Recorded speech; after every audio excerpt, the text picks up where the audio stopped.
Bonne matinée, tu écoutes Biscotte, le podcast indécent qui croustille dans tes oreilles.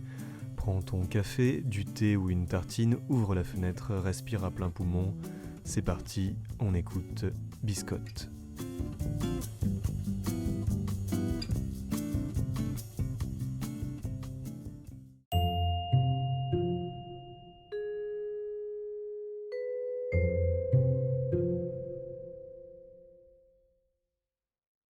Il est urgent de pouvoir se voir dans la glace en observant mon visage.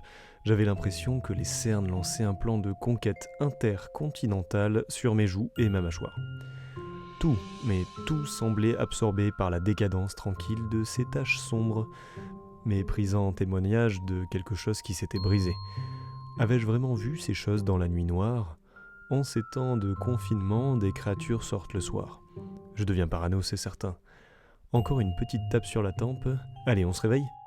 Car oui, j'aurais bien pu finir comme ça dans mon appart. À peine une semaine et notre mode de vie est profondément bouleversé. Peut-être pas tant que ça pour les plus casaniers d'entre nous, mais il reste évident que nous regrettons ce qui nous est interdit. Interdit de sortir, interdit de voir les autres, vivre enfermé dans son propre rêve ou cauchemar. Certains vont redouter l'introspection, c'est sûr.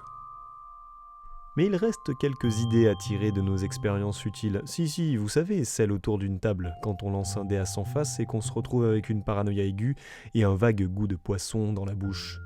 La santé mentale, c'est surtout une question de pas s'y frotter. On n'ouvre pas les livres bizarres faits en peau humaine, on ne cherche pas à découvrir pourquoi une porte vient d'apparaître soudainement dans son appartement. Et surtout, on ne touche pas à la cancaillotte qui traîne depuis un an au fond du frigo. Ce n'est plus du fromage, c'est devenu un écosystème xénomorphe, d'accord ?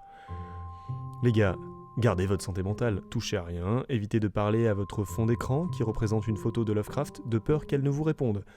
Chantez plutôt, à tue-tête, sur les balcons, au pire on vous lancera des légumes pour une ratatouille. Et nous, pendant ce temps, on s'amusera à regarder notre pot à crayon à tête de chat. Et oui, vous n'avez pas idée de tout ce qu'on peut ramener d'un voyage du Pérou.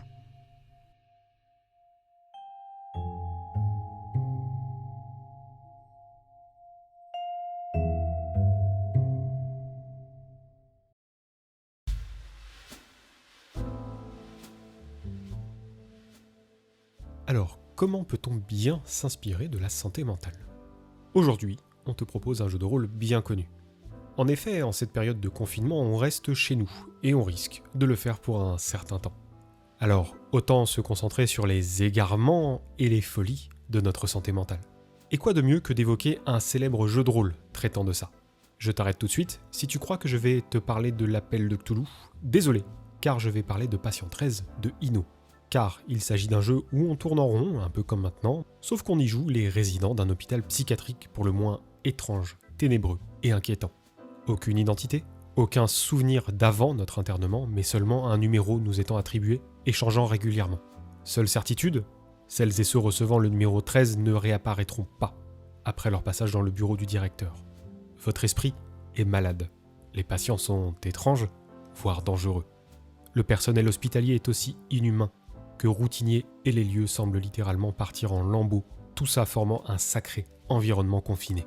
Mais c'est sans oublier les choses, à moins que ce ne soient des monstres, étranges tapis dans les recoins de l'hôpital, à moins que tout ça ne soit le fruit de votre imagination.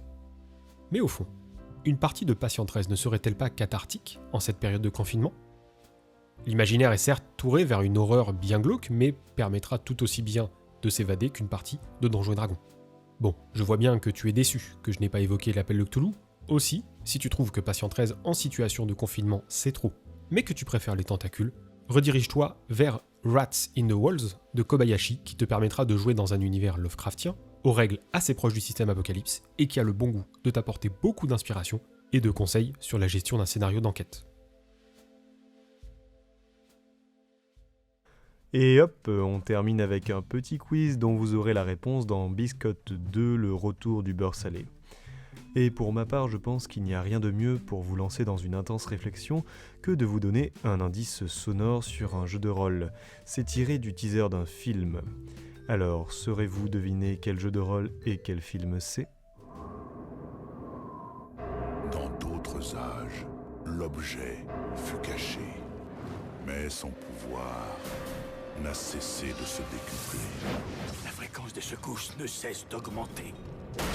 Aujourd'hui, revenu du monde d'autres morts, Jour de renaissance. il réveille la malédiction. Qu'est-ce que je dois dire aux gens de mon village? Dites-leur de fuir. Je me tuerai tous. Votre devoir sera de mener cette quête. 5 combattants. Je propose d'emmener Lux. Personne à Ishmir n'est plus impitoyable au combat. Pour la sagesse, je choisis Dorian. La sorcellerie doit être combattue par la sorcellerie. Faisons appel à Ormali. La magicienne elfe. Personne n'est plus rusé que Nîmes. Malédiction légendaire. Quelles sont les chances d'Ishmir contre moi? Tuez-les tous. Buvez leur vie.